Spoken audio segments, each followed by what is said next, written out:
Vraie Voix Sud Radio, 17h-20h, Philippe David, Cécile de Ménibus. On vous souhaite la bienvenue pour cette édition spéciale. On est en direct jusqu'à 19h30 avec Philippe David. Ça va Philippe David ? Ça va Cécile et vous ? Très bien, et très bien entouré avec Philippe Bilger qui est avec nous. Bonsoir Philippe Bilger. Bonsoir mes amis. Samuel Botton est avec nous, expert en communication chez Step Conseil. Bonsoir. Bonsoir. Bienvenue Vincent Ferniaud.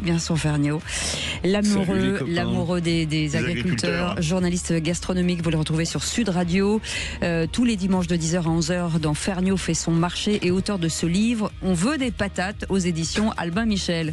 J'adore ce titre, je vous le dis tout de suite. Oui. Bah, écoutez, moi j'adore les patates alors. Et au sommaire de cette émission, en février 2024, une colère profonde était montée des campagnes pour réclamer un revenu décent et un peu de considération dans un monde agricole chahuté par le changement climatique. Presque 2 ans plus tard, c'est l'abattage de cheptels entiers dû à la maladie qui met de nouveau le feu aux poudres. France, veux-tu encore de tes paysans ? On écoute ce matin, c'était chez Maxime Liédo, La vérité en face à 9h40. Personnellement, fils d'agriculteur, Oui. donc très touché. Et j'en ai l'émotion, là, je m'excuse. Très touché parce qu'on est dans un département d'élevage chez nous. Si on n'a plus de vaches, on n'a plus de bêtes, c'est un département qui est mort. Voilà, je vais vous expliquer 2-3 points sur la maladie parce que je crois qu'on n'en parle pas assez. La DNC, c'est une maladie qui n'est pas transmissible à l'homme. Je ne comprends pas le protocole que fait l'État, parce que là, vraiment, c'est de l'acharnement. Il faut arrêter ce massacre. Avec la question du jour, Philippe. L'Europe est-elle en train de sacrifier nos agriculteurs ? C'est le vote qu'on vous propose sur Twitter ce soir dans les Vraies Voix de Sud Radio en édition spéciale. Et vous dites oui à 99%. Vous voulez réagir ? Ce soir, c'est Corentin qui attend vos appels ainsi que les vraies voix au 0826 300 300. Et direction la 64 au niveau de Carbone avec Christine Bouillot qui est en direct. Bonsoir Christine Bouillot. Bonsoir Christine. Bonsoir les vraies voix, bonsoir Cécile. Un point sur la situation aujourd'hui sur la 64 ? Eh ben, on reprend les mêmes et on recommence 2 ans plus tard. Les agriculteurs ont pris possession de cette autoroute A64 au sud de Toulouse, au niveau de Carbone, et ont coupé les 2 voies de circulation et commencent à installer leur campement qui leur avait permis de tenir 12 jours il y a 2 ans. Souvenez-vous, c'était le début de la colère agricole qui s'était terminée par cette remontée des agriculteurs venus de tout le pays en direction de Paris. Il y avait eu ces annonces également au Salon de l'Agriculture avec Gabriel Attal qui était venu ici, alors Premier ministre, pour promettre, on se souvient, un Premier ministre sur les ballots de paille, promettant effectivement qu'il y aurait moins de normes, qu'on allait s'occuper de la filière agricole et que tout allait forcément aller un peu mieux pour ces agriculteurs. Eh bien, je peux vous dire que ce qui a mis le feu aux poudres, c'est ce qu'on a vécu ensemble hier soir. C'est cette intervention des gendarmes mobiles, cette intervention quasi militaire dans cette petite ferme de l'Ariège où on est intervenu pour abattre un troupeau de 208 vaches. Elles ont été abattues ce matin et désormais la ferme est vide. Donc la colère est immense chez les agriculteurs. Le blocage qui a été installé là c'est fait dans le calme total, avec l'accord des autorités, je le précise. L'autoroute est donc coupée dans les 2 sens jusqu'à nouvel ordre. Des opérations de filtrage sont organisées évidemment pour la circulation. Mais j'ai pu croiser des agriculteurs, Jérôme Bail, pour ne pas le citer par exemple, qui dit la situation en fait est pire qu'il y a 2 ans. Et c'est ça qui nous inquiète, c'est-à-dire qu'il y a 2 ans, on avait eu quelques avancées, on l'espérait. Et bien 2 ans plus tard, rien n'a changé. Et c'est même rajouté désormais cette épée de Damoclès que beaucoup d'éleveurs redoutent, c'est donc d'avoir un cas de DNC, de cette fameuse maladie qui oblige l'abattage immédiat du troupeau selon la réglementation qui est prévue aujourd'hui. Il demande un assouplissement, une étude au cas par cas, et pour l'instant la ministre reste inflexible sur ce sujet-là. Donc il y a beaucoup de détresse, beaucoup de colère, beaucoup d'incompréhension aussi, parce que beaucoup ne comprennent pas pourquoi hier l'État a envoyé des fourgons blindés de gendarmes pour déloger, des hélicoptères, ont gazé des agriculteurs. Certains m'ont dit mais nous on n'avait pas d'armes, on n'avait rien. Et donc cette séquence va laisser beaucoup de traces, ça je peux vous le dire, dans le milieu agricole aujourd'hui, parce que ça crée une sorte de fracture entre qui était déjà bien fragile, un mode opératoire. était fragile et un mode opératoire, vous avez raison Cécile, hein, un mode opératoire de manifestation qui était plutôt bon enfant, si je peux me permettre cette expression, mais qui permettait de faire avancer sans connaître ce niveau de violence qu'il y a pu y avoir cette nuit à Bord-sur-Arize en Ariège. Christine, vous êtes sur un barrage à Carbone. J'explique pour les auditeurs, Carbone, c'est à 50 kilomètres de Toulouse, sur l'autoroute entre Toulouse et Saint-Gaudens. Comment réagissent les gens qui sont pris dans le barrage? Est-ce qu'ils soutiennent les agriculteurs? Quel est l'état d'esprit?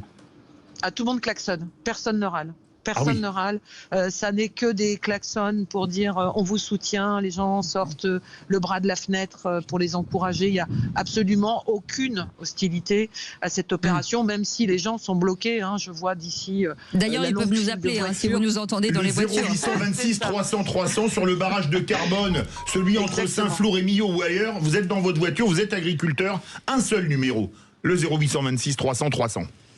Et j'ajouterai également les vraies voix, c'est que ce soir, vous pouvez même lancer un appel. Il y a des barrages partout, à plein d'endroits qui se montent actuellement. Là, c'est les ultras de la 64, mais je sais qu'il y a des barrages qui sont en train d'être montés du côté de l'Ariège, hein, ces Ariégeois qui se battent pour préserver leur chef d'El.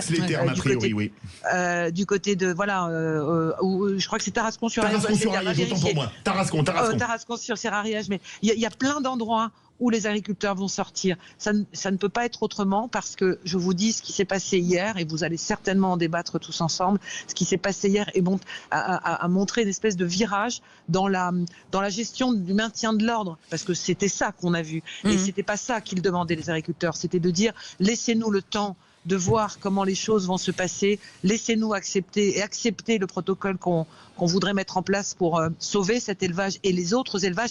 Je viens de discuter avec 3 éleveuses déchirantes au niveau de leur témoignage, qui disent aujourd'hui, quand on regarde nos bêtes ce matin, quand on les a regardées, on les a pas regardées comme on les regarde d'habitude. Elle dit, je ne peux pas imaginer ce que ressent l'agriculteur qui est retourné aujourd'hui sur sa ferme et qui n'a plus rien, plus de bruit, plus d'animaux. Merci beaucoup Christine Bouillot. Ça sonne déjà au 0826 300 300. Une petite réaction, Vincent Ferniaud, sur ce que dit Christine. À part l'émotion qui nous gagne, c'est difficile. Hein. À part l'émotion, pas grand-chose. Voilà, moi je suis carrément effondré de ce que je vois, de ce que j'entends, de ce que vivent les paysans, mais évidemment sur ce front, sur ce nouveau front, mais également partout en France. Vous le savez, j'ai pris la suite de notre ami Perico Légas à la présentation d'une émission qui s'appelle Manger c'est voter, où on accompagne les sénateurs dans le terroir, à la rencontre des paysans surtout. Et ce qui est extraordinaire, c'est que ces gens qui, au téléphone, quand on prépare l'émission, pleurent carrément sur leur situation, ils ont une telle pudeur une fois qu'ils sont devant la caméra qu'ils ne disent pas le 10e parce qu'ils se tiennent, parce qu'ils veulent montrer bonne figure. Et moi ça m'effondre. J'ai vu cette image hier à 1 mètre de ce front entre les paysans et les gendarmes. Ils sont face à face. Les paysans leur disent vous êtes comme nous, mais aidez-nous au lieu de nous combattre. Et en fait on a l'impression que ce sont deux parties de pions sur un échiquier qui est mené par des politiciens qui sont hors sol, comme les tomates de Hollande. Philippe, deux séries rapides d'observations. D'abord, je me demande si c'est la continuation chez les agriculteurs d'une crise qui n'est pas réglée depuis des années, ou bien si elle est évidemment ponctuellement seulement liée à ce problème atroce et tragique de l'abattage des bêtes. Et deuxième élément, j'ai fini, il y a quelque chose de totalement indécent dans cette répression qui s'abat sur eux, alors que la délinquance ordinaire n'a jamais fait l'objet d'un tel appareil répressif. Ça, c'est un scandale. Samuel Botton. Il y a un agriculteur qui disait ce matin, on voit le travail d'une vie abattu en 3 piqûres. C'est une phrase qui doit nous alerter, mais il faut aussi remettre de la vérité dans ce qui est en train de se passer. C'est-à-dire qu'Annie Genevard, la ministre, a pris une décision qui, à l'instant T, en choisissant d'abattre des cheptels entiers, nous permet aussi de préserver les exportations françaises. Parce qu'à partir du moment où vous rentrez dans une phase large de vaccination sur les 16 millions de vaches qui sont concernées, déjà je suis pas sûr qu'on ait les moyens de suivre, mais surtout, vous vous mettez dans une situation où vous n'êtes plus en position de mettre en place toutes ces exportations. C'est-à-dire certains produits vous sont interdits, le cuir, le bœuf et bien d'autres choses. Donc d'un côté, il y a effectivement cette situation qui nous alerte au niveau du cœur, mais après il y a la raison de ce qui doit être fait, qui a été poussé justement par la ministre.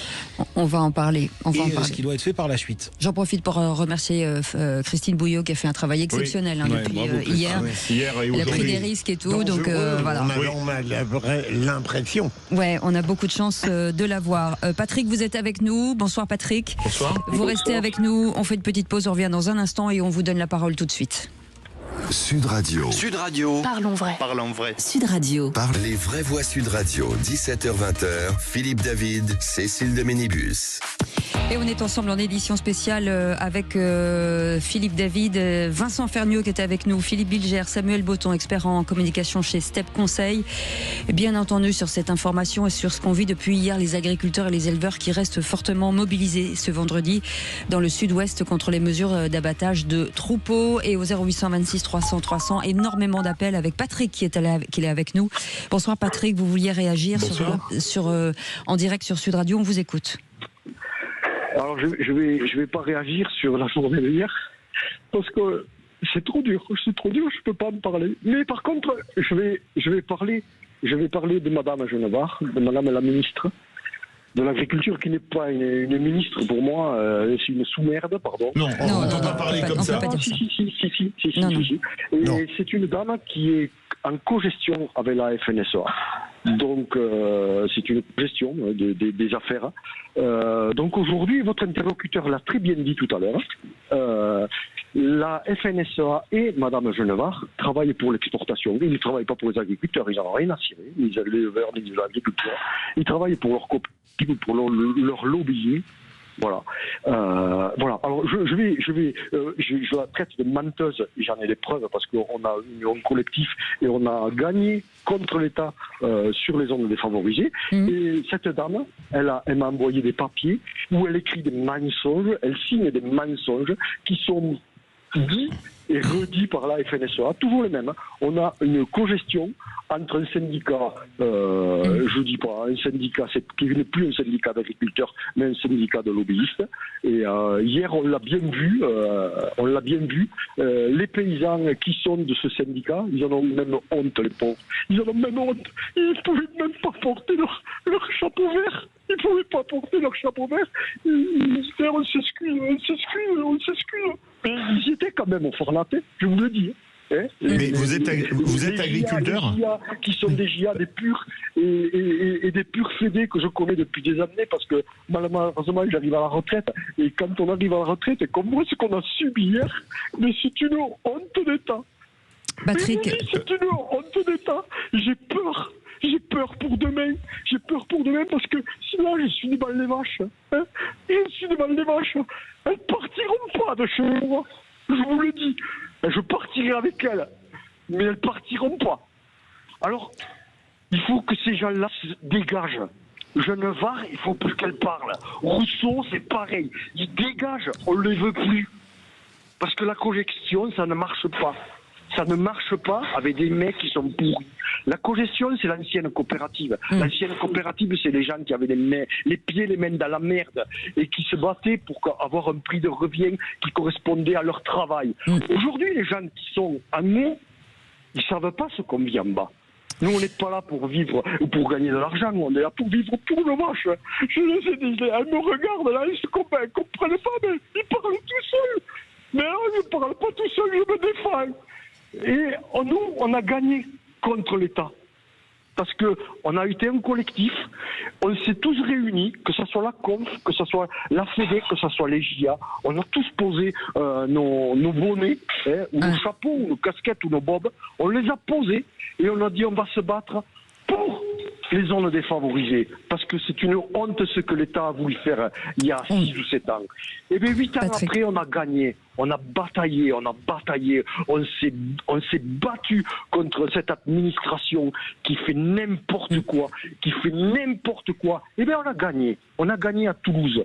On a gagné à Toulouse. Ils ont osé, parce qu'ils sont même pas venus se défendre à Toulouse, parce qu'ils n'avaient même pas les moyens de se défendre, parce qu'ils ont produit que des mensonges sur ce dossier. Eh bien, même s'ils ne sont pas venus se défendre à Toulouse, eh bien, ils nous ont fait une cassation. Et 14 mois après, la cassation est tombée. On a gagné. Ils nous ont reversé l'argent qu'ils nous devaient, 1 800 000 €. On l'a redistribué.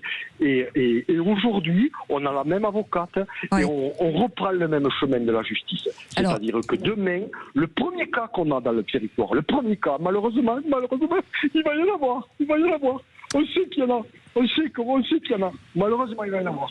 Mais là, j'avertis tous les agriculteurs. Patrick, si vous permettez, Patrick, merci d'abord pour ce témoignage, parce que c'est bouleversant, ça c'est le moins qu'on puisse dire. Et on sent qu'il y a vraiment une colère terrible, une douleur terrible du monde agricole. Quand on entend ça, alors Philippe Bilger, c'est difficile de réagir derrière la détresse des agriculteurs qu'on a envie d'aider, mais c'est tellement compliqué. Non, mais il met le doigt quand même où ça fait mal. Rappelons quand même que c'est gênant de savoir qu'un ancien président de la FNSEA importait du poulet brésilien ou du poulet thaïlandais, par exemple. Tout le monde le sait. Donc ça pose quand même question, non ? Moi, ce qui me pose question, c'est l'attitude du consommateur. Ça parce aussi. Que on est tous responsables. C'est exactement ce que je disais hier. On se disait la même chose. De cette situation. On oublie, malheureusement, et moi, plus que quiconque qui travaille dans le secteur de la gastronomie et de l'alimentation, que tout ce qu'on mange, c'est-à-dire de notre carburant, vient de ces hommes qui se crèvent la paillasse toute la journée, toute l'année, pour nous fournir une nourriture décente. Qui bossent 7 jours sur 7. Et qui bossent 7 jours. Et qui bossent. La vertu du travail aujourd'hui, elle a pris des coups dans l'aile. Et ben les paysans, ils sont là pour dire, nous, on y va. On va au charbon. Et c'est pour vous qu'on le fait. Bien sûr, c'est leur moyen de subsistance. Parfois, ils ne connaissent même pas d'autre vie. Oui. Mais c'est avant tout notre alimentation quotidienne. Et si on arrêtait de chercher toujours le moins cher et d'aller sur Chine et sur Temu acheter des choses qui sont chères mais qui ne servent à rien, et qu'on s'occupe un peu de s'alimenter correctement chez nous. Mais je comprends le point de vue. Je l'entends maintenant, ça veut dire qu'on occulte totalement une chose, c'est la question du pouvoir d'achat et des moyens des Français. Aujourd'hui, quand vous êtes une famille, vous avez 2, 3, 4 enfants, que vous allez faire vos courses, moi je me mets à leur place, j'ai une chance, c'est que j'ai ma femme et un enfant qui est encore en bas âge. Mais vous avez idée du prix du panier moyen, de la multiplication qu'il y a eu entre 2017 et aujourd'hui. C'est-à-dire aujourd'hui, j'entends le témoignage qui a été fait, c'est peut-être un des plus bouleversants qu'on ait eu sur ce plateau. Ah oui. Et on est sur le débat le plus complexe, parce que d'un côté, il y a cette détresse et cette douleur des agriculteurs, mais il y a aussi une réalité sanitaire et des considérations économiques un peu plus larges qu'on doit prendre en compte. Mais cette famille qui aujourd'hui doit faire ses courses et qui se retrouve à faire un choix entre il faut que je mette de la viande sur la table de mes enfants, mais les prix, vous savez combien coûte le kilo les 500 grammes de viande hachée aujourd'hui dans la grande distribution? On est à peu près sur du premier prix à 4,50 € jusqu'à 7,50 €. Et après, on monte en gamme sur les prix. Forcément qu'il y a un choix à faire. On a un débat qui nous attend sur Brandt. Mais c'est la même problématique. Aujourd'hui, vous pouvez acheter soit un lave-vaisselle français qui va vous coûter 700 balles. Non, il n'y a plus de lave-vaisselle fabriqué en France, je crois. Il y a une marque, il me semble, qui en fait une petite marque. Ça va vous coûter dans les 700 €. Si vous allez sur de la Pologne, de la Chine ou autre, ça va de 300 à 150 € à peu près. Oui. On est rentré dans une logique d'hyperconsommation et on va au moins cher. Oui, mais alors, il y a quand même une question qu'il faut se poser, c'est que consommer, c'est voter. C'est ce que dit Pierre Vincent, ce que disait notre ami Perico Légas. Et je vais vous... Non mais attendez, je vais vous dire une chose, c'est que quand vous achetez votre lave-vaisselle fabriqué en France, si tant est qu'on en fabrique encore, vous payez pour votre retraite, pour la retraite de vos enfants et pour votre protection sociale aussi. Ça aussi, c'est un paramètre à prendre en compte. Parce que ça, c'est du pouvoir d'achat différé, mais qui existe. Allez, vous restez avec nous dans un instant. Christian Convert sera avec nous, président de la coordination rurale des Savoies et ex-secrétaire général de la coordination rurale. Et Véronique Langlais sera avec nous aussi, présidente du syndicat des bouchers de Paris. On fait une petite pause et on revient dans un instant. Sud Radio. Sud Radio. Parlons vrai. Parlons vrai. Sud Radio. Parlons. Les vraies voix Sud Radio. 17h-20h. Philippe David, Cécile de Ménibus. Nous sommes en édition spéciale jusqu'à 19h30 avec Vincent Ferniaud qui est avec nous autour de cette table, Philippe Bilger avec Samuel Botton et vous 0826 300 300. Énormément d'appels au standard avec Christian Convert qui est avec nous, président de la coordination rurale des Savoies et ex-secrétaire général de la coordination rurale. Bonsoir président, merci d'avoir accepté notre invitation. Véronique Langlais est avec nous aussi, présidente du syndicat des bouchers de Paris. Je vous donne tout de suite la parole, Christian Convert. Forcément, l'actualité nous percute encore une fois. On a eu un agriculteur il y a quelques instants qui nous a scié, tellement on n'avait pas de mots, tellement c'était émouvant et lourd à entendre. J'imagine que vous êtes dans la même situation. Écoutez, bonsoir. Oui, dans la même situation. On connaît ça depuis le mois de juillet, donc on va dire que maintenant on a un petit peu plus de recul pour appréhender ces situations dramatiques.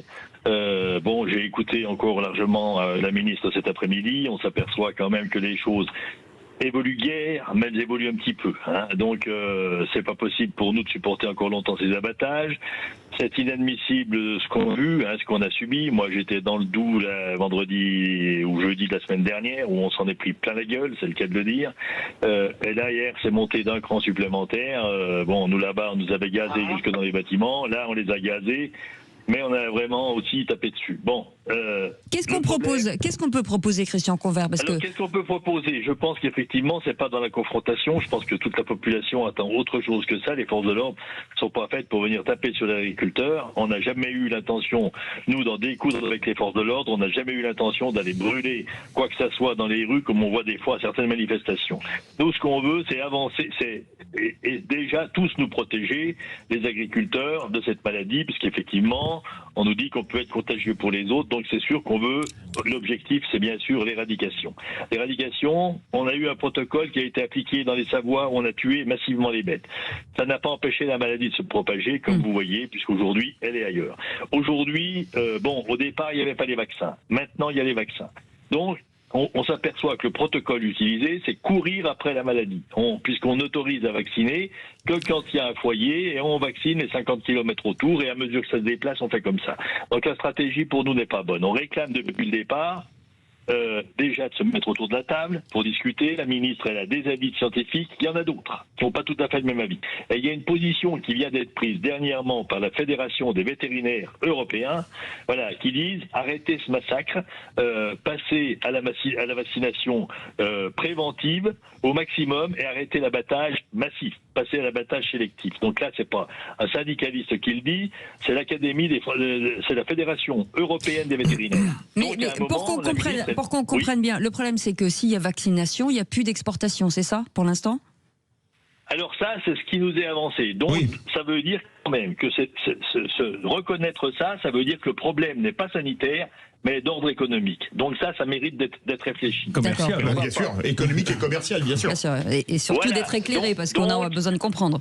Mais on ne peut pas continuer d'abattre à l'aveugle, surtout que la Fédération européenne des vétérinaires dit bien que d'abattre massivement des animaux qui sont sains pour une bonne partie n'apporte rien.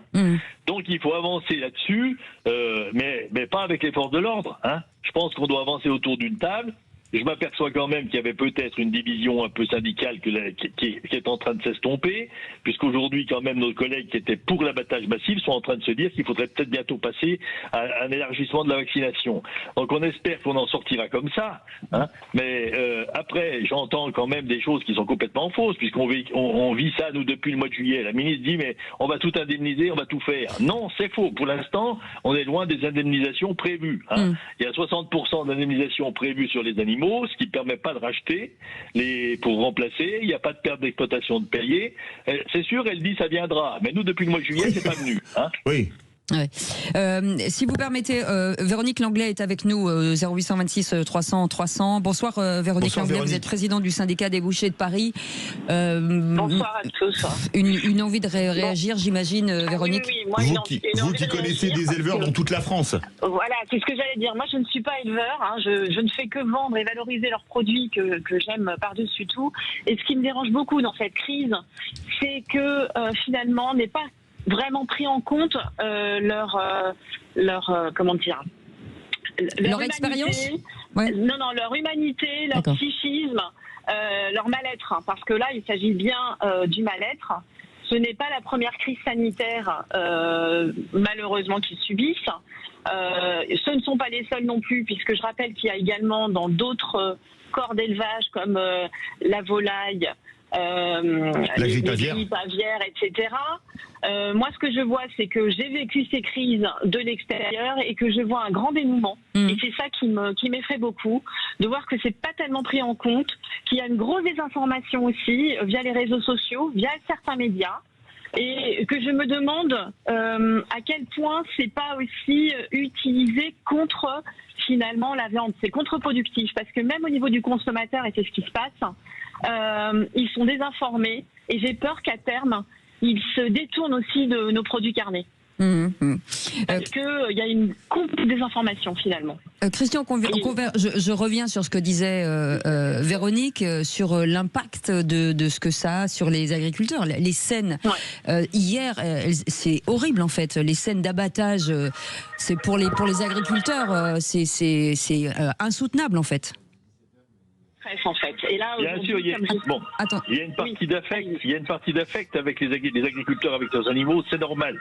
Mais quand on nous dit, la ministre nous dit, écoutez, on accompagne, on fait tout ce qu'il faut. Oui, l'accompagnement, je peux vous le dire, hein, c'est les services de l'État qui arrivent, qui disent à l'agriculteur, faudra être d'accord, parce que si vous n'êtes pas d'accord, on va vous supprimer toutes les primes PAC, donc qui sont l'essentiel des revenus des agriculteurs, et on vous payera pas vos animaux en plus. Alors, vous comprenez que face à ça, l'agriculteur, au bout d'un petit moment, il se dit, là, c'est mort subite, quoi. Hein, donc, j'ai pas le choix, je suis obligé de coopérer. En fait, ça se passe comme ça. C'est ce qu'ils appellent l'accompagnement psychologique. Alors, ça dépend comment on le voit.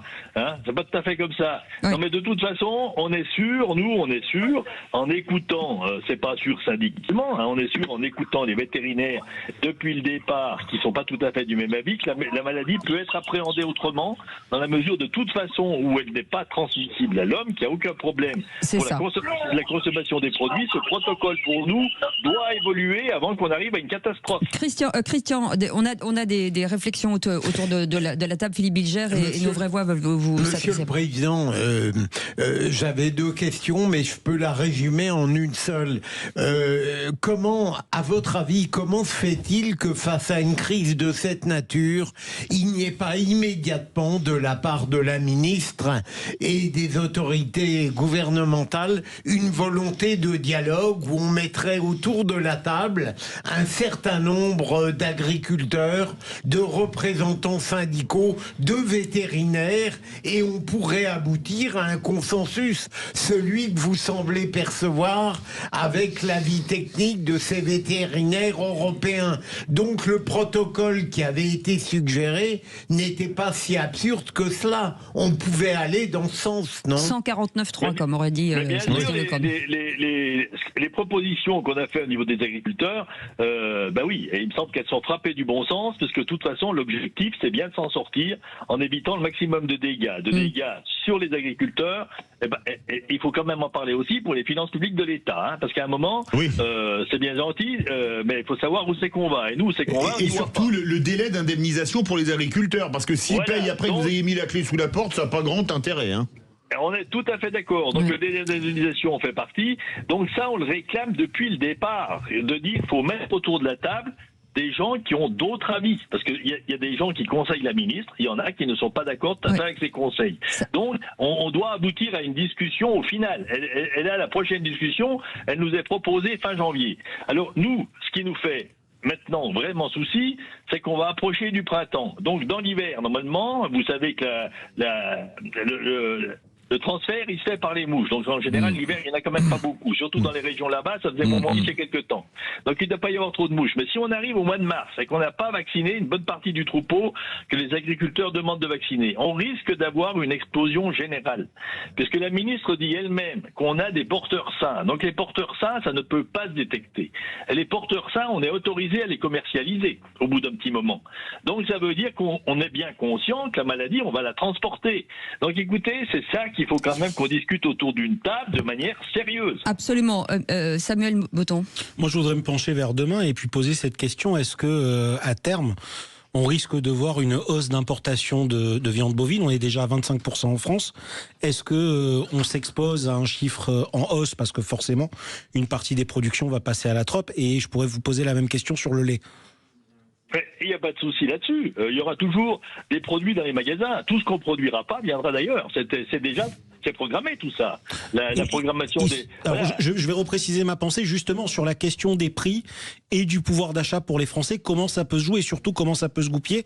Et j'ai même envie de poser la question à... Alors, je suis désolé, j'ai oublié votre nom, à la dame qui est avec vous. Véronique Langlais. Pardon. On a une minute. Hein. Justement, j'allais vous en parler. Justement, c'est ça le sujet. C'est que, étant donné que c'est géré un peu à la division, etc., il faut quand même se dire qu'il y a d'autres pays pour lesquels c'est une véritable opportunité. Donc c'est à ça aussi qu'il faut penser. Oui. Est-ce que c'est pas voulu, souhaité? En fait, on a quand même des accords de Mercosur qui sont sur le point d'être signés ou qui sont peut-être déjà signés, et on se demande quels sont les intérêts des différents protagonistes. Et j'entendais un monsieur parler du coût de la viande aujourd'hui. On n'est qu'au début. Merci en tout cas Véronique Langlais d'avoir accepté notre invitation, présidente du syndicat des bouchers de Paris. Merci beaucoup Christian Convert, président de la coordination rurale des Savoies et ex-secrétaire général de la coordination rurale. Et Sébastien Lecornu vient de dire on va tout faire pour protéger nos éleveurs. On en parle dans quelques instants. 0826 300 300. Éric de Tarbes est avec nous, Christophe, Johan Barbe dans un instant. On fait une petite pause et vous pouvez continuer de nous appeler au 0826 300 300. On est en direct et en édition spéciale jusqu'à 19h30. Sud Radio. Sud Radio. Parlons vrai. Parlons vrai. Sud Radio. Parlons vrai. Les vraies voix Sud Radio. 17h-20h. Philippe David, Cécile de Ménibus.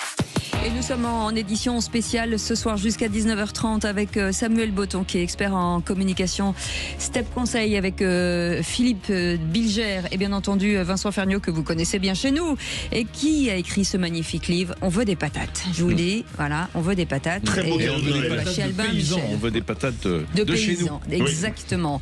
Et toute cette édition spéciale jusqu'à 19h30, bien entendu, on parle des agriculteurs avec Johan Barbe qui est avec nous, porte-parole de la FNSEA. Bonsoir, merci d'avoir accepté notre invitation. On va écouter un son de Arnaud Rousseau, le président de la FNSEA. L'abattage total est la meilleure solution. C'est un crève-cœur pour les agriculteurs, mais c'est l'esprit de responsabilité qui a prévalu dans les Savoies et qui a montré de permettre que c'était possible. En tous les cas, c'est ce que nous disent les scientifiques dans un consensus européen. Johan Barbe, vous avez entendu votre président, forcément, qui est à l'encontre des agriculteurs. Comment expliquer cette dissonance entre vous deux? Bonsoir.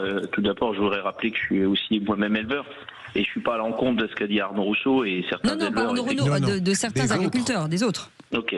Donc, effectivement, ce qu'a dit Arnaud Rousseau est malheureusement une réalité scientifique. Aujourd'hui, si on s'appuie à la FNSEA sur des faits scientifiques, c'est justement pour aider l'ensemble de l'élevage français à passer ce cap de la DNC, la dermatose nodulaire contagieuse.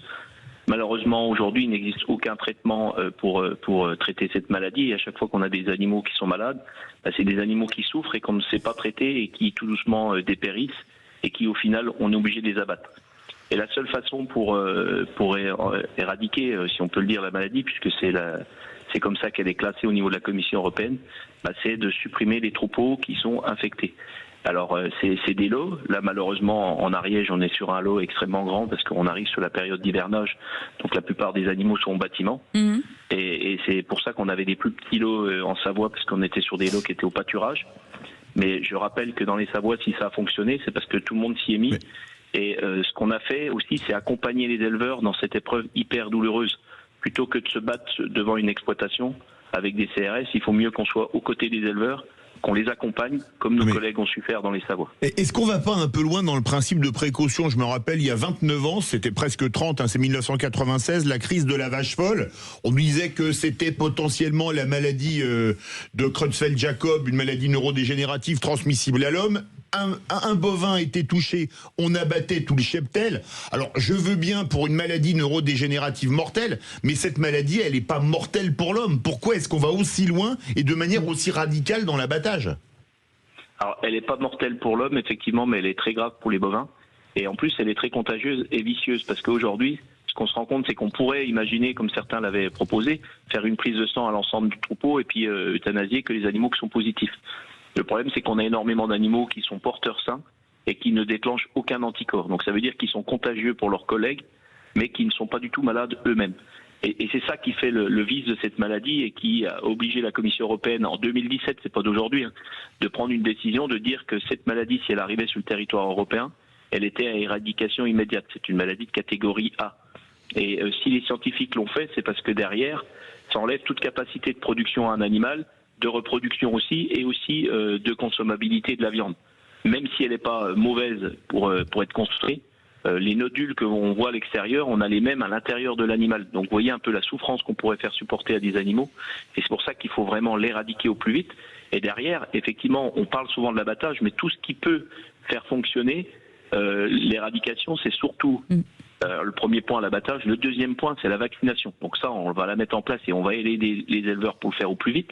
Et derrière, il faut absolument que l'ensemble des éleveurs, l'ensemble du monde de l'élevage comprennent qu'il faut arrêter de déplacer les animaux.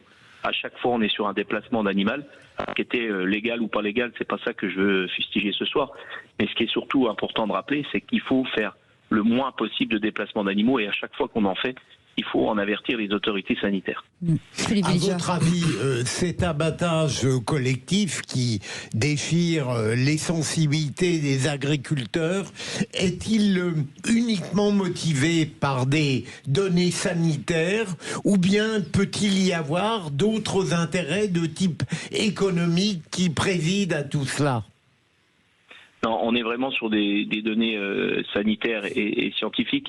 On a l'exemple dans les pays des Balkans ou la Grèce qui avait fait le choix, avant qu'elle soit en catégorie A au niveau de la Commission européenne, d'éradiquer la maladie en pratiquant juste la vaccination et en dépeuplant que les animaux positifs. Les Balkans, après 4 années de lutte contre la maladie, ils se sont résolus finalement à battre les troupeaux et ils ont mis 6 mois pour combattre la maladie. Donc aujourd'hui en France c'est possible. L'Italie, qui est un pays voisin de nous, et l'Espagne, qui ont été contaminés aussi, sont en passe d'éradiquer la maladie parce qu'ils ont vraiment respecté strictement la consigne européenne, c'est-à-dire l'éradication des troupeaux et l'arrêt des mouvements des animaux. Je pense qu'en France, on a laissé encore trop de liberté au mouvement des animaux et il faut absolument que le gouvernement aille jusqu'au bout de l'application de la lettre européenne pour justement qu'on soit le plus vite débarrasser de cette maladie parce qu'en tant qu'éleveur c'est plus qu'un crève-cœur quand vous perdez un cheptel et derrière c'est toute une exploitation qui s'effondre en fait au moment où on abat son propre troupeau et il faudra reconstruire tout ça. Alors la ministre s'engage sur le côté financier mais nous le premier point c'est le côté humain qu'on veut gérer ensemble. Ouais, j'ai envie d'élargir un petit peu le regard et de dire qu'on ne parle des agriculteurs chez nous que quand ça va mal. C'est-à-dire qu'il y a une descente du toboggan de crise en crise. On remonte au créneau dès que ce genre d'événement a lieu et on oublie que l'agriculture est en train de crever de crise en crise parce qu'on ne s'en occupe pas ou uniquement quand ça va mal avec des mesures ponctuelles qui ne répondent pas forcément à la situation parce que j'entends ce que dit monsieur, mais il ne faut pas oublier qu'il y a une guerre commerciale derrière tout cela, et qu'en deuxième rideau, les pays qui vont interdire l'importation du bovin français dans les années qui vont venir se cachent derrière la peur de l'épidémie, alors qu'en fait c'est du protectionnisme commercial à bon ton, si tu vois. Voilà. Bon, donc aujourd'hui, nous qui sommes juste des consommateurs, qui sommes des gens conscients, qui sommes prêts à aider, on est un peu perdus entre les différents discours. Et les scientifiques, on leur fait dire ce qu'on veut, évidemment, dans ce genre de crise. C'est un peu le quoi qu'il en coûte, sauf que comme on n'a pas le pognon, le quoi qu'il en coûte, on joue avec la vie des agriculteurs, la vie et leur profession. Johan Barbe. Oui, non, mais effectivement, le quoi qu'il en coûte, on peut l'évoquer. Après, l'histoire de la vaccination, ça fait... C'est un sujet qu'on pourrait évoquer pour vacciner nationalement, mais pour ça, il faut absolument que l'Union européenne accepte et reconnaisse la commercialisation des animaux vivants, mais je parle aussi, moi, en tant que producteur de lait, du fromage. Aucun pays européen n'accepte de Les Anglais, les Canadiens ont bloqué bien longtemps, des mois après même la résolution. Quand le problème sera résolu, ça va être encore bloqué pendant des mois. Oui. Le marché. Effectivement, chacun profite de la crise. C'est du protectionnisme d'opportunité, en bon français. C'est un peu ça qu'on peut le dire. Et derrière, nous, la France, on s'oppose aussi à ce qu'on appelle un accord Mercosur. Donc, est-ce que c'est des représailles indirectes? Je sais pas, je l'espère pas. Mais ce qui est important quand même, c'est que quand on n'a pas de moyens de lutte autres que cette capacité-là, il faut quand même qu'on soit solidaire entre nous, les éleveurs. Enfin, excusez-moi. Le gouvernement doit être au rendez-vous. La France s'oppose mollement, parce qu'au départ, le Mercosur, c'était non, non, non. Maintenant, non, mais finalement, c'est peut-être pas si mal que ça. On peut dire que Emmanuel Macron a quand même un peu viré Kazakh sur le Mercosur, non? Il a viré Kazakh sur beaucoup de dossiers. Le Mercosur en est un vrai. Le premier dossier où il a viré, c'est quand même sur les États généraux de l'alimentation, où le président Macron nous a demandé à faire une montée en gamme de notre production, et c'est ce qu'on a réussi à faire plutôt avec fierté. Et aujourd'hui, on voudrait nous mettre de la concurrence déloyale avec le Mercosur.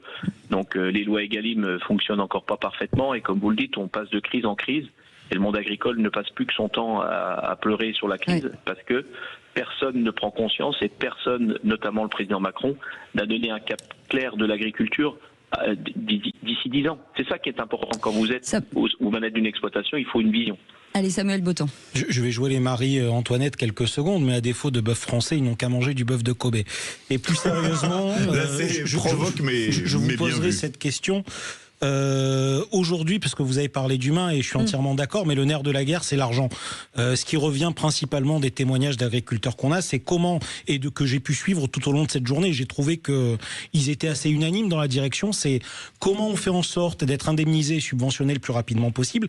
Et une autre question qui m'est venue en vous écoutant parler, est-ce qu'aujourd'hui, je vais volontairement atteindre un point Godwin pour vous poser la question, mais est-ce que l'Europe n'est pas un frein à l'agriculture, et plus spécifiquement à cette situation? Alors, sur cette situation, elle n'est pas un frein, puisque justement, si on respecte les conditions que la Commission européenne a mis dans cette directive en 2017, la France peut pleinement indemniser à 100% les producteurs sans se poser de questions. Parce que je vous rappelle quand même que la Commission européenne ne laisse pas la France intervenir n'importe comment sur les marchés et sur les sujets de l'agriculture. Alors que là, sur un sujet comme ça sanitaire, pour une fois on a une chance, c'est que l'Union européenne laisse le gouvernement français pouvoir intervenir pour indemniser à 100%. Nous, ce qu'on veut aujourd'hui, c'est une vraie indemnisation à 100%. Ça veut dire la prise en compte de l'ensemble des pertes de l'exploitation, aussi bien de la production que des animaux, mais surtout les pertes qui vont arriver après le repeuplement. Parce qu'on sait tous que ça va durer plus d'1 an. Et là, le gouvernement est engagé juste à indemniser 3 mois après le début du repeuplement. C'est pas assez. La ministre s'est engagée ce midi. Moi, je la prends au mot. Pour être sûr que chaque exploitation n'ait perdu 0 €. Et après, je prends aussi au mot nos chers députés qui s'écharpent une fois de plus sur un projet de loi de finances dans l'hémicycle. Et dans ce projet de loi de finances, on a porté une demande, et notamment la ministre l'a portée avec nous, c'est d'exonérer fiscalement tous les producteurs qui sont touchés par cette DNC sur les indemnités qui vont toucher. Vous imaginez quand même le désastre, c'est qu'aujourd'hui l'État français va faire un chèque à ses éleveurs pour qu'ils rachètent des bovins, et ils vont payer de la fiscalité dessus. Non, donc ça veut dire que l'État donne d'une main et reprend de l'autre. C'est lunaire. C'est le père Ubu. Johan Barbe, merci en tout cas d'avoir accepté notre invitation. Vous êtes porte-parole de la FNSEA, et merci en tout cas de vous avoir porté candidat en tout cas pour répondre à nos questions. Vous restez avec nous, on fait une petite pause et on revient dans un instant. On est ensemble et en direct jusqu'à 19h30. Sud Radio. Sud Radio. Parlons vrai. Parlons vrai. Sud Radio. Parlons. Les vraies voix Sud Radio, 17h-20h, Philippe David, Cécile de Ménibus. Et on vous souhaite la bienvenue si vous venez de nous rejoindre. Nous sommes toujours en édition spéciale depuis 17h sur ces agriculteurs et les éleveurs qui restent fortement mobilisés ce vendredi dans le sud-ouest contre les mesures d'abattage de troupeaux. Avec cette question du soir, Philippe. Cette question du soir, l'Europe est-elle en train de sacrifier nos agriculteurs? Vous dites oui à 98%. Vous êtes agriculteur, vous êtes sur les barrages, ou vous n'êtes pas sur les barrages, mais vous voulez témoigner et discuter avec les vraies voix. Un seul numéro, le 0826 300 300. Et avec la question du soir, après ArcelorMittal, Michelin, Tesser, la fin annoncée du champion de l'électroménager Brandt illustre la crise qui frappe de nouveau et de nombreux secteurs de l'industrie en France. Et on vous pose cette question, l'État doit-il sauver Brandt d'une manière ou d'une autre? Vous voulez réagir? Le 0826 300 300. Et on aura avec nous Serge Grouard, le maire de Orléans, où se trouve une des 2 usines Brandt, on le traitant à Vendôme, qui viendra nous parler en direct de ce qu'il se passe réellement là-bas. Et autour de cette table, Philippe Bilger est avec nous, Samuel Botton, expert en communication chez Step Conseil, et Vincent Ferniaud a laissé la place à Françoise Laborde. Bonsoir Françoise. Bonsoir Françoise. Et bonsoir. Françoise, vous arrivez avec une bonne nouvelle puisque nous allons offrir un cadeau. Le sapin de Noël Sud Radio. Et oui, puisque le Père Noël est passé sous le beau sapin de Sud Radio et vous allez pouvoir remporter un très joli cadeau. Oh, j'adore ce cadeau. Une magnifique machine à glace Creamy Wheel de la marque Ninja. C'est-à-dire que vous allez pouvoir créer des très belles glaces. 2 en 1 qui transforme votre cuisine en glacier. Le marchand de glace, c'est vous, avec 13 programmes inclus pour créer vos desserts maison. Et Philippe David est en train de se lécher les babines Je peux vous dire mes 2 préférés dans ces cas-là. Si on peut, plombière, vous savez, vanille avec des petits fruits confits. Oui. Et sinon, rhum raisin, j'adore. Ah ouais, d'accord. Philippe Bilger, sur les glaces, vous êtes déjoué. Moi, c'est plus simple, c'est vanille citron. Et vous, Samuel? Je suis polyvalent. Polyvalent. Et vous, et Françoise? Moi, je fais sorbet comme tous les gens qui se disent on peut en manger, ça va pas grossir. Et moi, c'est noisette. Allez, pour remporter ce très joli cadeau, vous envoyez sapin par SMS au 7 20 18. Très joli cadeau offert par Ninja, cette machine à glace Creamy Wheel. Bienvenue. Les vraies voix Sud Radio. Et ça sonne au 0826 300 300. Jean-François Lamassé est avec nous. Bonsoir. Bonsoir. Bienvenue Bonsoir, sur Sud Radio. Vous vouliez bien entendu réagir à ce qui se passe depuis 2 jours. Oui, bien sûr. Jean-François. Oui, vous me dites? On vous entend. On vous entend. Oui, mais ce qui se passe, c'est complètement aberrant, quoi. C'est qu'aujourd'hui, hier soir, on a gazé des agriculteurs. Ils ont même gazé les vaches. Il y avait un petit poney au milieu qui a été gazé aussi. Ils ont balancé des grenades lacrymogènes depuis l'hélicoptère. Voilà. Non, mais je veux dire, une violence sans pareil sur les agriculteurs.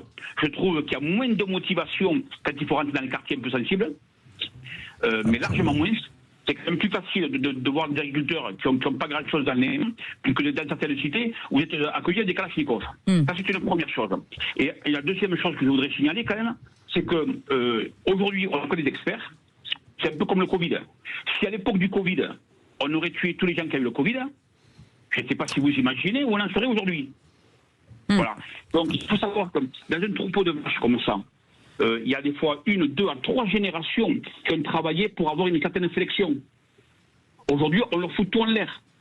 Et j'ai encore le résultat d'un chercheur qui expliquait que quand on met une vache malade comme ça on met les autres, c'est maximum 1%, entre 1 à 2% de mortalité. Voilà. Ce n'est pas, il n'y a aucun effet sur l'homme. Voilà. Et que bien souvent, la vache, au bout d'un mois ou un mois et demi, ne comprenne pas, elle s'auto-immunise. Voilà. Mais moi, l'impression que j'ai, alors je suis tordu comme garçon, mais j'ai l'impression que, comme par hasard, il y a un moment qu'on veut nous faire avaler le Mercosur. Oui. Restez avec nous, Jean-François Lamassé. Tu vois cela ? Bougez pas. Eric de Tarbes est avec nous au 0826 300 300. On n'arrive pas à les faire marcher. Eric, vous êtes en direct sur Sud Radio. Bonsoir, Eric. Oui, bonsoir. Vous vouliez réagir, cher Eric. Bienvenue sur Sud Radio. On vous écoute. Oui, je vous en prie. En fait, ce que l'on peut voir, c'est que clairement, ils ne maîtrisent pas du tout la situation. Il n'y a aucune analyse objective qui est faite de la situation. On se rend tout à fait compte qu'il est plus facile d'éradiquer un troupeau dans un village, quel qu'il soit, avant d'essayer de trouver d'autres solutions. On a des transports d'animaux qui continuent de transiter dans toute la France, qui viennent même d'autres pays. Les choses ne sont pas faites du tout avec réflexion. Ça va pas du tout l'histoire. On est en train de on balade des animaux morts de département à département. Et après, on vient nous faire croire que c'est un moustique ou je ne sais quoi, ou la poussière portée par le vent. Non, il faut arrêter. En clair, ils maîtrisent que dalle. Ils veulent simplement... on voit clairement qu'ils ne respectent pas du tout ni les animaux, ni les gens qui les élèvent. Oui. Ils veulent simplement diminuer le nombre de bovins en France, diminuer le nombre d'agriculteurs, et ça les arrange bien. Ils ont trouvé une grippe et ça les arrange bien. Tout ça, c'est lié au Mercosur et c'est lié à nos dirigeants européens, c'est tout. Eric, si vous permettez, on va faire réagir Françoise Laborde qui est avec nous, qui connaît bien l'agriculture. Oui, bonjour Eric, bonsoir plutôt. Non, plusieurs choses à dire. D'abord, c'est vrai qu'on mesure pas à quel point les éleveurs, d'abord c'est un métier de chien, c'est-à-dire que c'est 24 heures sur 24 quand il faut assister à un vélage, il faut y aller, que ce soit de jour comme de nuit, il n'y a pas de congé, on se lève à 5 heures du matin. C'est vraiment un gros boulot. On parle des agriculteurs, mais l'élevage, c'est vraiment dans l'agriculture, je pense, qu'il y a de plus dur. Ça, c'est la première chose. La deuxième chose, c'est que c'est vrai que tous les éleveurs ont proposé une sorte de moratoire, de compromis, en disant est-ce qu'on peut pas regarder, par exemple, comme font les Suisses, c'est-à-dire abattre éventuellement les vaches malades et puis quand même garder le reste du troupeau, parce que pour reconstituer un troupeau de 207 têtes, il faut un peu de temps. Et de l'argent surtout. Le deuxième point, ou le troisième point, je sais plus où j'en suis, on leur propose une indemnité de l'ordre de 2000 € par tête, je crois, c'est-à-dire la moitié du prix. Donc c'est vrai que ce sont des exploitations qui vont être complètement à genoux. Et l'autre chose que je voulais aussi souligner, et c'est ça qui est assez nouveau sur le terrain, c'est que ce que j'ai vu, c'est-à-dire la FDSEA, c'est-à-dire la FDSEA locale, pas la FNSEA nationale, la Confédération paysanne, la coordination rurale, ils sont tous sur la même position. Et il y a une sorte d'union des syndicales qui est nouvelle, parce que normalement, c'est pas forcément des syndicats qui marchent main dans la main. Donc tout ça fait que il y a là en effet l'explosion d'une colère avec le sentiment de pas être entendu, et de pas être entendu depuis très longtemps. On se rappelle de Attal sur sa botte de paille. Il y a moins de 2 ans, c'était pas si loin en train que ça. de dire vous inquiétez pas, on va alléger tous les contrôles, toute la paperasserie que vous avez, on va essayer de vous entendre, de vous écouter. Et aujourd'hui, il y a cette impression qu'on n'écoute pas. Et puis franchement, assister à l'abattage de 200 bêtes, c'est horrible. C'est terrible. C'est horrible, parce que elles ont peur, les vaches. Elles savent qu'elles vont y passer. Et quand elles voient arriver les hommes en blanc qui vont les abattre, c'est horrible. Donc voilà. Et moi, je voudrais dire que c'est vrai que le monde agricole, il se réveille pas souvent. Mais quand il se réveille fort, et je garde en mémoire les grandes manifs. Alors c'était un autre thème, c'était la viticulture, c'était l'Hérault, mais il y a eu des manifestations qui étaient en effet très violentes et sévères. Alors je suis pas spécialiste de la dermatose nodulaire, contagieuse, mais il y a des pays qui vivent avec et qui n'ont pas supprimé leur troupeau pour autant. Voilà. En tout cas, merci beaucoup Jean-François Lamassé. Vous revenez quand vous voulez au 0826 300 300. Merci Eric, et ça continue d'y appeler au 0826 300 300. Merci en tout cas de votre fidélité, merci de nous faire confiance dans vos témoignages. On fait une petite pause, on revient dans un instant, on est en direct de cette édition spéciale jusqu'à 19h30. Les vraies voix Sud Radio, 17h-20h, Philippe David, Cécile de Ménibus. Et en direct pour cette édition spéciale jusqu'à 19h30 avec Philippe Bilger autour de cette table. Ça va Philippe ? Avec Samuel Botton qui est avec nous, expert en communication chez Step Conseil, ça va ? Très bien aussi. Bon, et Françoise Laborde qui vient d'arriver, ça va Françoise ? Très bien. On est ravis de vous accueillir. Avec vous. Et ben nous aussi. Nous aussi. Avec Philippe David, bien entendu, avec cette question du soir, Philippe. Et on vous pose cette question, l'Europe est-elle en train de tuer nos agriculteurs ? Eh bien pour le moment, vous dites oui à 98%. Vous voulez réagir, bien évidemment, encore et toujours le même numéro, ça appelle beaucoup, hein. N'hésitez pas à laisser des messages, c'est le 0826 300 300. Et on va donner la parole au porte-parole de la Confédération paysanne, Stéphane Gallet est avec nous, bonsoir, merci. Non, pardon, excusez-moi, ce sera tout à l'heure. Jean-Louis Marginier qui est avec nous, très présent sur les réseaux sociaux. Bonsoir Jean-Louis Marginier, merci d'être là avec nous ce soir. Alors vous avez une communauté très importante sur les réseaux sociaux. Que vous inspire cette situation aujourd'hui ? Cette situation commence à devenir dramatique par rapport à ce que j'ai pu apercevoir hier sur le travail de ces pauvres gens qui demandaient que de travailler, qu'on leur a tué tout leur bétail. Moi je trouve ça inhumain. Vraiment inhumain de faire du travail comme ça, parce que c'est pas normal.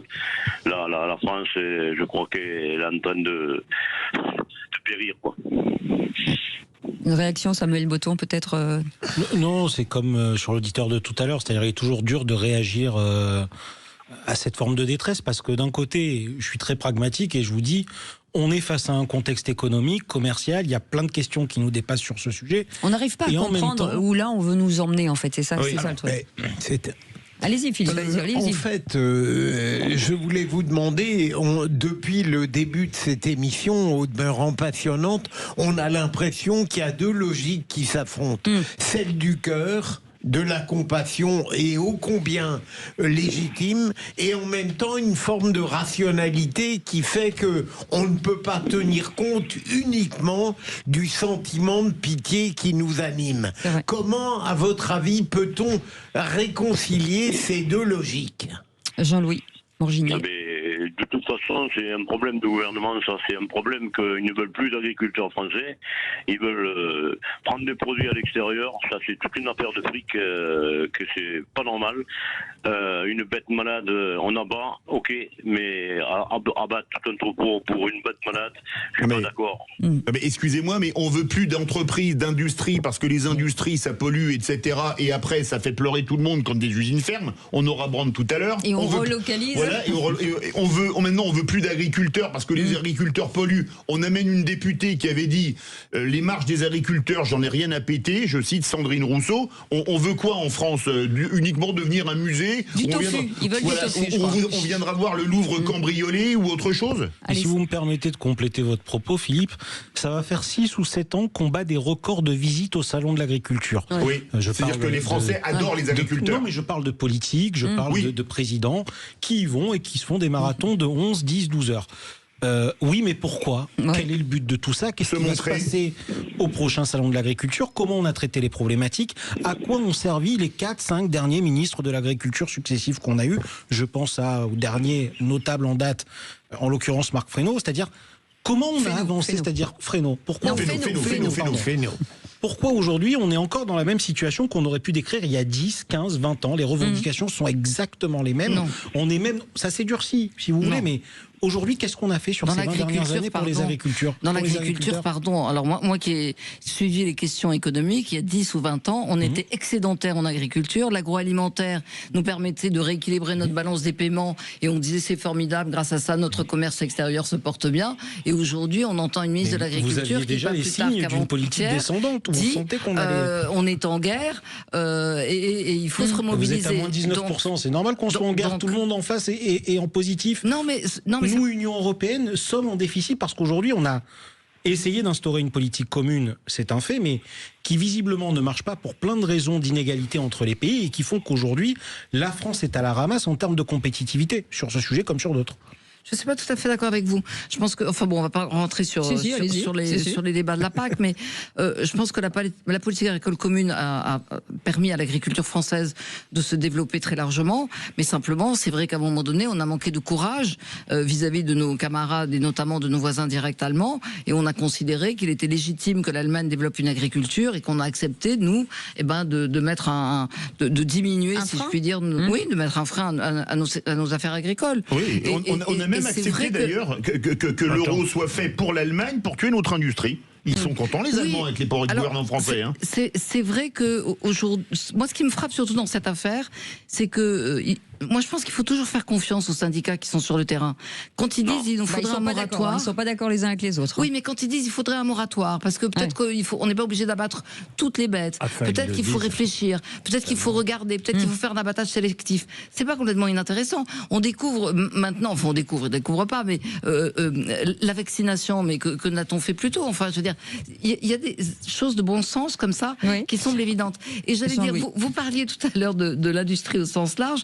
Moi, ce qui me frappe, c'est qu'on va parler peut-être tout à l'heure de Brandt qui est en train de fermer. Donc on dit, c'est la faute à pas de chance. Bon, Brandt va fermer, on y reviendra. Mais ce qui est dingue, c'est qu'en même temps, on fait des salons partout dans le monde en disant choose France. Venez en France, la France est merveilleuse. Donc on va accueillir des entreprises étrangères sur notre territoire dans des conditions évidemment favorables, et dans le même temps, on ferme les entreprises françaises en disant un petit mot, on peut pas en faire plus pour vous. Sur la question des services et non plus sur la question de l'industrie et de l'agriculture. De l'industrie et de l'agriculture. C'est-à-dire aujourd'hui, on vend du temps de cerveau. Mais on n'est plus en mesure de vendre du concret. Oui, mais il y a des compétences. Il y a quand même des compétences. Il y a de très très bonnes compétences. Notre-Dame, c'était l'exemple même que les compétences françaises sont exceptionnelles. Allez, Jean-Louis Margignier, vous entendez les vraies voix. Jean-Louis, vous êtes d'accord avec eux? Moi, je suis pas bien d'accord parce que moi, de toute façon, il faut qu'on sorte de l'Europe. Là, ça va pas tout, ça va pas. C'est l'Europe qui commande et l'Europe, je suis pas trop intelligent là-dedans, mais il y a un problème là. Il faut sortir de l'Europe là. Ça va pas. Et puis les ministres, on l'a appelé, je sais pas combien de fois, Madame la ministre, elle s'est jamais déplacée. Il y a aucun gouvernement qui s'est déplacé sur le site. Aucun. Je sais pas pourquoi. Il faudrait d'abord commencer à mettre des gens importants, des gens qui connaissent l'agriculture, pas tous ces gens de bureau, là, des écolos et tout, qui ne connaissent absolument rien, qui veulent nous donner des conseils. Parce que moi, je pense que les agriculteurs sont assez écolos, je les connais, et ils savent faire du bon travail. Moi, je défendrai cette agriculture. Moi, je ne veux pas que mes enfants, mes petits-enfants, mangent de la saloperie dans leurs assiettes. Et on est bien parti. Alors, par contre, si on ne fait rien, ça va être compliqué. Et être reçu comme on a été reçu hier, je suis désolé, mais voir comme les CRS se sont comportés envers nous, vous savez pas, avoir craché sur le drapeau français, avoir craché quand les gars chantaient la Marseillaise, avoir craché quand ils chantaient le chant du départ et ils se disent militaires, je suis désolé de vous le dire. Vous avez vu ça, Jean-Louis ? Oui, madame. D'accord, ok. J'ai assisté, c'est pour ça que j'en parle. Et moi, les CRS me disent qu'ils sont militaires. Je suis désolé, madame. Je les ai toujours respectés. C'est terminé. C'est terminé. Moi, j'étais militaire. Quand on descendait le drapeau et quand montait le drapeau, j'étais au garde à vous. Voilà. Et eux, ils ont craché dessus. Alors pour moi, excusez-moi. Ils n'ont pas craché physiquement. Ils se sont pas mis au garde à vous, peut-être. Ah bon, là, ils n'ont pas craché physiquement, je suis désolé, monsieur. Il va falloir que vous veniez sur le terrain pour voir comment ça se passe. Parce que c'est pas d'être derrière un écran comme ça, voir tout ce qui se passe. Ah non, on vous écoute, on vous donne la parole. Non, mais c'est pour ça que c'est important que de vous donner la parole. En tout cas, merci beaucoup, Jean-Louis Marginier, d'avoir accepté cette invitation. Vous pouvez le retrouver, bien entendu, sur les réseaux sociaux. C'est Il fait des très bonnes recettes de cuisine. Absolument. De pâté et tout ça. Bravo, Jean-Louis. Merci en tout cas. Vous restez avec nous dans un instant. La suite des Vraies Voix, on est ensemble en édition spéciale jusqu'à 19h30. Sud Radio. Sud Radio. Parlons vrai. Parlons vrai. Sud Radio. Parlons vrai. Les Vraies Voix Sud Radio, 17h-20h. Philippe David, Cécile de Ménibus. Et nous sommes toujours en édition spéciale sur les agriculteurs, bien entendu. Vous l'avez entendu pendant toute cette émission, beaucoup d'agriculteurs et de syndicats se sont succédés au micro de Sud Radio. Autour de cette table, Samuel Botton est avec nous, expert en communication, Step Conseil, avec Françoise Laborde, Philippe David et Philippe Bilger, bien entendu. Et tout de suite au 0826 300 300, c'est Stéphane Gallet qui est avec nous, porte-parole de la Confédération Paysanne. Bonsoir, merci d'avoir accepté l'invitation de Sud Radio. Un petit point sur la situation aujourd'hui avec vous et ce que vous préconisez, en tout cas, ce que vous pourriez conseiller. Quel est votre discours et quelle voie vous avez envie de prendre aujourd'hui ? Pour nous, à la Confédération Paysanne, on porte toujours les mêmes revendications depuis des mois sur la crise de la crise sanitaire de la dermatose nodulaire contagieuse, c'est-à-dire de sortir de l'abattage systématique et puis de privilégier la protection des troupeaux contre le sacrifice qui est mis en œuvre par la stratégie sanitaire du gouvernement. Donc c'est ça aussi qui nous met particulièrement en colère, c'est que depuis le début, on n'est pas entendu sur cette question et que le gouvernement s'entête à passer en force avec cette stratégie sanitaire qui pour nous est délétère pour l'élevage et pour les paysans et les paysannes. Philippe Bilger veut réagir. Vous considérez donc que face à l'abattage systématique, il y a une alternative plausible ? Eh bien, déjà, la première alternative, c'est d'anticiper. Je pense qu'il y a eu beaucoup d'arrogance par rapport à la crise sanitaire. On a considéré qu'on pouvait contrôler la maladie très rapidement avec l'abattage systématique. Et on n'a pas anticipé la possibilité que le vivant réagirait autrement avec des rebonds de la maladie. C'est ce qu'on voit maintenant. Et du coup, on n'a pas anticipé la protection des troupeaux, encore une fois, avec ce qu'on réclame depuis le départ, la vaccination élargie. C'est ça qu'on réclamait. Ça commence à se desserrer et on voit que les voix s'élèvent et vont dans notre sens. Mais je pense qu'on perd du temps sur la maladie. On court derrière alors qu'on aurait pu l'anticiper. Samuel Botton. Oui, une question qui finalement est toujours la même. Comment est-ce que vous voyez la conciliation entre ce qui se passe là actuellement, donc où vous recommandez finalement d'être sur des campagnes de vaccination ou de faire du cas par cas, et les impératifs économiques qui nous sont dictés, que ce soit à échelle européenne, mondiale, sur les questions d'exportation. Est-ce que finalement la ministre n'a pas été obligée de trancher dans le vif pour préserver aussi des intérêts supérieurs ? Oui, mais ça a été la seule boussole. C'est ça aussi qu'on reproche, c'est que ça a été la seule boussole et qu'on sait aussi qu'il y a possibilité de maintenir du commerce, qu'il y a possibilité de maintenir des exportations. C'est le cas, en fait. On exporte des animaux vaccinés. Il y a les pays importateurs qui sont l'Italie. Vous coupez sous le pied à toute la filière bovine. Si on rentre dans cette logique-là et qu'on rentre c'est parce dans que je suis en train de dire, hein, monsieur. Ce que je suis en train de dire, c'est possible de continuer le commerce. Avec des animaux vaccinés, on ralentit sans doute un peu le commerce, mais il y a possibilité d'avoir des accords vous êtes sur une liste où vous êtes interdit d'exportation sur la plupart des matières qui sont liées à des bovins. On va du cuir jusqu'à la viande.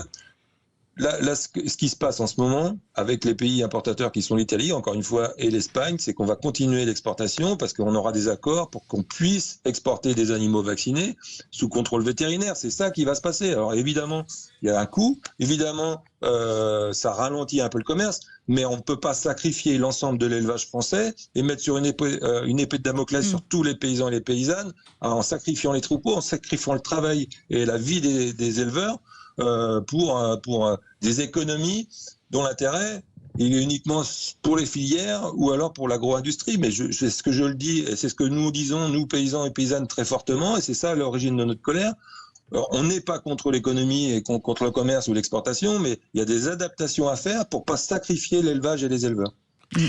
Françoise Laborde. Une question, j'allais dire, de météorologie sociale. Je sais que l'exercice est toujours difficile, mais est-ce que vous avez l'impression que cet agacement, cette colère, voire ce désespoir, il touche essentiellement la filière des éleveurs, ou elle s'étend aujourd'hui à tout le monde agricole?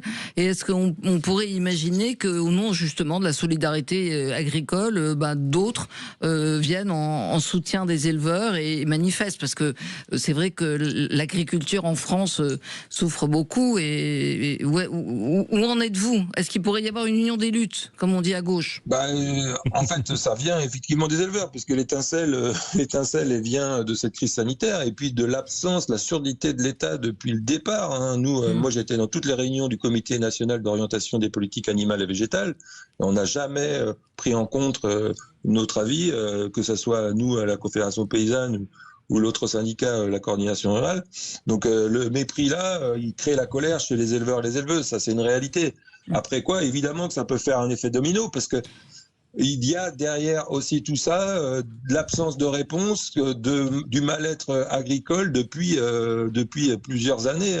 Je rappelle quand même que le ministre notre président Macron avait fait des grands discours au salon de l'agriculture en disant qu'il promettait d'ailleurs des premiums garantis pour assurer les revenus des paysans et des paysannes. On attend toujours. On attendait aussi, par exemple, une fermeté pour s'opposer à l'accord UE-Mercosur qui menace une fois de plus l'élevage.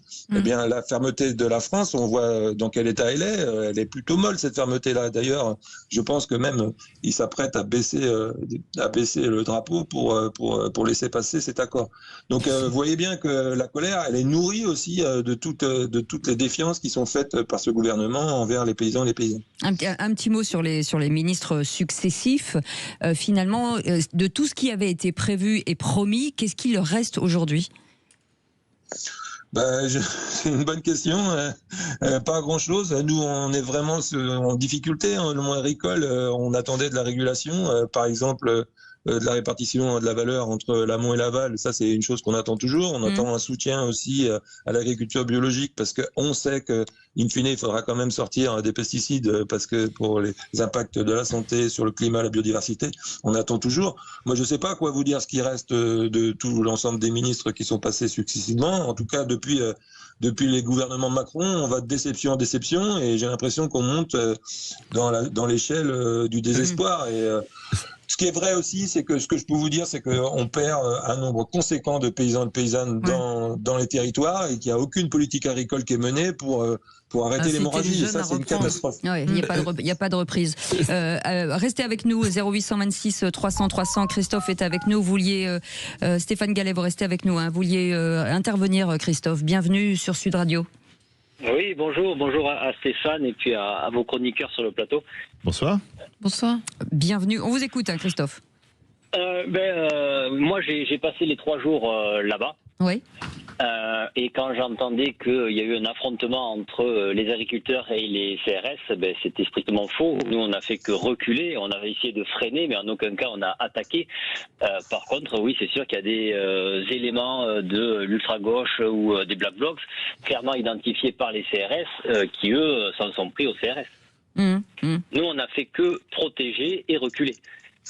Oui, ça c'est encore un autre sujet qui est important. Ce qui est amusant, j'ai un tweet sous les yeux, c'est les soulèvements de la terre qui avaient tout cassé à Sainte-Soline, il faut quand même le rappeler, qui ont osé tweeter hier appel à sortir les blocages en Ariège, à soutenir les blocages en Ariège. Nous appelons à se mobiliser pour rejoindre le blocage en cours sur la ferme de Mourisco en Ariège où plus de 200 bovins doivent être abattus. Ils rappellent, est-ce qu'il n'y a pas un danger quand même que certains veuillent mettre de l'huile sur le feu? Alors ce qu'il y a de pathétique, c'est quand même les gens qui d'habitude passent leur temps à cracher sur les agriculteurs et à détruire leur outil de travail. Stéphane Gallet, quand vous entendez... Déjà, je peux pas vous laisser dire ça, hein, parce que en fait, j'ai lu leur tweet. J'ai lu leur tweet. Ils travaillent aussi pour sortir de la dépendance à l'industrie qui malmène les paysans et les paysannes. Et en tout cas, la violence, là, à l'heure actuelle, celle qui s'est exprimée en Ariège et celle que moi j'ai vécue aussi dans le Doubs, elle venait pas des paysans, des paysannes, elle venait pas des militants qui s'opposaient au blocage, elle venait bien de l'autoritarisme de l'État.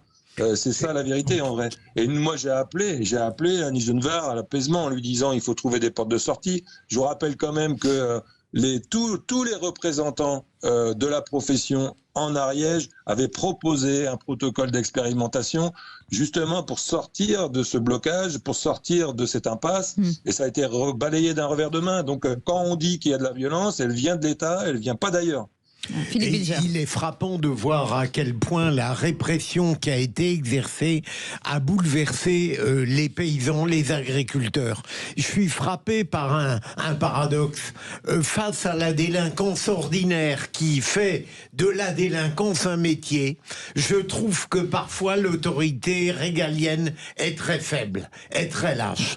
En revanche, devant des catégories qui sont parfaitement honorables et qui tout à coup sont saisis par la tristesse et le désespoir, là, bizarrement, on s'en prend avec une forme de violence à ce qu'elles représentent, à ce qu'elles font. Il y a quelque chose tout de même de tragiquement paradoxal là-dedans. Dominique, vous qui étiez hier dans l'Ariège, vous confirmez, vous dites qu'il y a eu des violences qui venaient de mouvements de Black Bloc, etc. Vous le confirmez ou pas? Il n'y a pas de Dominique. Non, c'est Christophe. Pourquoi Dominique? Pourquoi je dis Dominique? Christophe. Oui, bien sûr, on les a vus arriver et puis ils étaient là pour en découdre, oui. Ah, donc c'est pas la même version que Stéphane Gallet, alors il n'y a pas que les forces de l'ordre qui font des violences dans ces cas-là? Moi, je l'ai pas ressenti comme ça. On a été violentés puisque nous on voulait pas l'abattage. Et je voulais rebondir. Moi, je suis vigneron, hein. Donc vous voyez, j'ai rien à voir avec les vaches. Et on est monté du 34 pour soutenir cet éleveur. D'accord. Que des vitis. D'accord.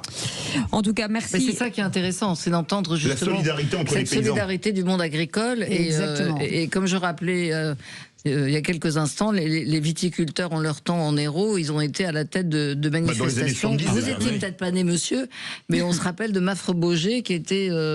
Emmanuel Maffre-Baugé qui était député européen communiste de mémoire. Absolument. Oui. Merci beaucoup, en tout cas Stéphane Gallet, d'avoir accepté notre invitation, porte-parole de la Confédération Paysanne, et merci à vous Christophe. 0826 300 300, ça continue, on reste ensemble jusqu'à 19h30, c'est une édition spéciale. Sud Radio. Sud Radio. Parlons vrai. Parlons vrai. Sud Radio. Parlons vrai. Les vraies voix Sud Radio, 17h-20h, Philippe David, Cécile de Ménibus. Et autour de cette table et cette édition spéciale, et on revient sur les agriculteurs, bien entendu. Vous êtes très nombreux à nous appeler au 0826 300 300 avec Philippe Bilger, avec Samuel Botton, expert en communication chez Step Conseil, et puis Françoise Laborde, bien entendu, et Philippe David. Et ça sonne au 0826 300 300. Et c'est Dorian qui est avec nous. Bonsoir Dorian. Bonsoir Dorian. Bonsoir. Vous vouliez réagir, vous êtes céréalier en Île-de-France, dans l'Essonne, et vous dites que c'est le ras-le-bol général aussi pour vous. Oui, il n'y a pas que. Enfin, les éleveurs, là, ils sont touchés de plein fouet et franchement, je leur souhaite beaucoup de courage parce que ce qu'ils sont en train d'endurer, c'est inadmissible. On n'abat pas un troupeau entier pour une vache malade. Hein. Vous savez, nos députés, hein, quand il y en a un qui est véreux, on n'abat pas le troupeau. Hein. Pourtant, on devrait. Hein. On devrait, hein, parce que ça me rend malade. Et puis, quand vous voyez tous les CRS qu'il y avait, mais on n'est pas des délinquants. On est des paysans. Je suis désolé, c'est dur pour moi de voir ça parce que j'ai l'impression d'être un délinquant, vous savez, qui vend de la drogue dans les petits coins de cité. Et encore, eux, ils sont mieux lotis que nous parce qu'il n'y a pas de charge chez eux, vous voyez. Mais bon, pour en revenir à ce qui se passe, j'ai même pas les mots pour décrire. Vous vous rendez compte des gens qui ont donné leur vie pour nourrir les Français et finir comme ça. Oui. Pour nous, c'est aussi terrible. Hein. Philippe Bégère veut réagir d'Orient. Vous êtes céréalier, monsieur, et en même temps, vous êtes infiniment solidaire avec les éleveurs. Ça veut dire que tout le monde agricole est mobilisé, est indigné. Malheureusement non, parce que moi je suis céréalier, mais je suis pas syndiqué, je suis pas à la FNSEA et tous mes voisins, enfin pas tous, mais une bonne partie des voisins agriculteurs de mon côté, ils sont à la FNSEA. Et si Monsieur Rousseau dit il faut pas bouger, ils ne bougeront jamais. Même s'ils sont écœurés, hein, je dis pas le contraire, ils doivent être écœurés, mais ils ne bougeront pas. Mais pourquoi ils bougent pas C'est la ligne du parti, on la suit et en avant Guingamp. Ça marche comme ça, le monde agricole. Ils obéissent. Ah ouais, ils obéissent. Monsieur Rousseau a dit il faut pas bouger, ils bougeront pas. Oui, donc il y aura rien qui se passe. Là, vous voyez, vous êtes peut-être pas au courant. En clair, vous nous dites, c'est pour ça que ça peut pas changer. C'est ça que vous dites. Oui, c'est ça, parce que le parti principal syndicaliste de l'agriculteur a décidé que personne ne bougera. Donc personne ne va bouger. Et les jeunes agriculteurs, c'est pareil. Et ça, c'est bien malheureux. Et vous savez, tout à l'heure, là, à Chartres, il y a 1 heure de ça, il y a eu la coordination rurale qui est arrivée avec des bottes de foin partout au Conseil général. Il y avait que la coordination rurale, il n'y avait pas la FNSEA. Et malheureusement, ici, c'est c'est l'un ou l'autre. C'est ça. C'est ça. Allez, restez avec nous, Dorian, 0826 300 300. C'est Ludovic qui est avec nous de Mont-de-Marsan. Bonsoir, Ludovic. Bonsoir, Ludovic. Bonsoir, Cécile. Bonsoir, Philippe. Bonsoir, Évaluard. On vous écoute, Ludovic, vous vouliez témoigner. Oui, moi déjà par rapport aux images que j'ai vues hier soir, j'ai mal à ma France. Il faut pas oublier, je défends souvent les corporations de policiers et les agriculteurs, bien sûr. Il faut pas oublier que les policiers oublient que les agriculteurs ils nourrissent également, comme ils nourrissent beaucoup de Français. J'aurais bien voulu que, pour une fois, hier soir, ils ne respectent pas forcément certains ordres d'un État qui confond autoritarisme et autorité. Et voilà, aujourd'hui, la PAC telle qu'elle a été fondée en 62 n'a plus rien à voir. On ne sait plus défendre les intérêts vitaux de la nation. On a des gouvernants qui ne font que mentir, notamment nos agriculteurs. Et je reste poli, qui pensent à du libre-échange qui ne régule plus, qui crée des déséquilibres et qui crée forcément de la peine. Quand j'ai entendu votre agriculteur pleurer tout à l'heure, et on a eu 2 qui ont pleuré. J'avais mal pour lui. Oui. Mais c'est malheureux. Et aujourd'hui, on a besoin de notre agriculture, mais là, tout est fait pour être détruire par des traités qui ne protègent pas. Tout est déséquilibré, plus rien n'est régulier. Les agriculteurs n'arrivent plus à vivre de leur travail. Certains se suicident. Enfin, ça devient complètement malheureux. Dorian, vous entendez quand même les Français derrière vous. Vous entendez, Ludovic, vous voyez sur les hein. réseaux sociaux, vous sentez cette mobilisation. Heureusement qu'ils sont encore là. Mais moi, j'appellerais à une grosse mobilisation sur Paris. Hein. C'est là où il y a le pouvoir, c'est là-bas où il faut aller les voir. Mais malheureusement, si on fait ça, vous savez comment ça va finir. Les gilets jaunes, ils ont pris très très cher. Et c'est ce qui nous attend si on fait pareil. Vous savez, le gouvernement, surtout le président, il en a rien à faire des Français. Lui, ce qu'il veut, c'est faire son petit plan qui a été programmé par l'Europe, par von der Leyen, et il fera coûte que coûte ce qu'on lui dit de faire. Et si on y va là-haut, on va se faire encore taper dessus. Et on n'a pas envie d'être éborgné, on n'a pas envie d'avoir des mains arrachées comme il y en a eu. Et je suis désolé, mais c'est... Non, mais on comprend. Moi, mes ancêtres, ils sont morts pour la France. Et quand je vois ce qui se passe là, c'est dégueulasse. Il n'y a pas de mots à dire, c'est dégueulasse. Ce qu'il faudrait, c'est tous les Français, on monte tous à Paris avec des fourches et on va le chercher vraiment, le Macron, là. Parce que ce qu'il a fait là, faut pas faire la révolution non plus. Non, faut pas. Qu'est-ce que vous voulez faire, malheureusement? Il n'y a rien. Il y a des élections dans un an, un peu moins d'un an et demi. Oui, mais vous savez, ça ne changera pas grand-chose parce que on a nos bons personnes qui vont dire faut voter contre le Front National, attention, pas le RN, attention, oh là là, c'est trop dangereux. Alors, mais le citoyen est libre. Ouais. Chacun peut voter pour qui il veut. Hein, dans l'isoloir, on ne vous met pas un revolver sur la tempe en disant mettez ci et pas ça. Hein. Ça, c'est ça. Après, les Français choisissent. Hein. Oui, mais quand vous voyez Macron, il a été élu avec combien de pourcentage de. Ah oui, mais les absents ont toujours tort. Hein. Oui, c'est sûr. C'est sûr, mais bon, quand vous voyez ce qui... Enfin, moi je suis désolé, à un moment il faut vraiment une révolte, hein, sinon on n'arrivera à rien. Et puis il n'y a pas que le monde agricole, mais il y a tout le monde qui va mal regarder Brent, là, c'est fini, allez hop, 700 salariés. On va en parler dans quelques minutes. On va en parler. En tout cas, Dorian, merci mille fois pour ce témoignage et merci beaucoup en tout cas de nous avoir fait confiance. Merci Ludovic.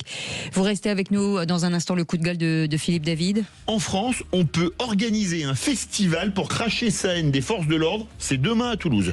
Et on en parle dans un instant, tout de suite. Tout de suite, on va parler de votre argent avec Thomas Binet, les incontournables de la copropriété. Et on reste en édition spéciale jusqu'à 19h30.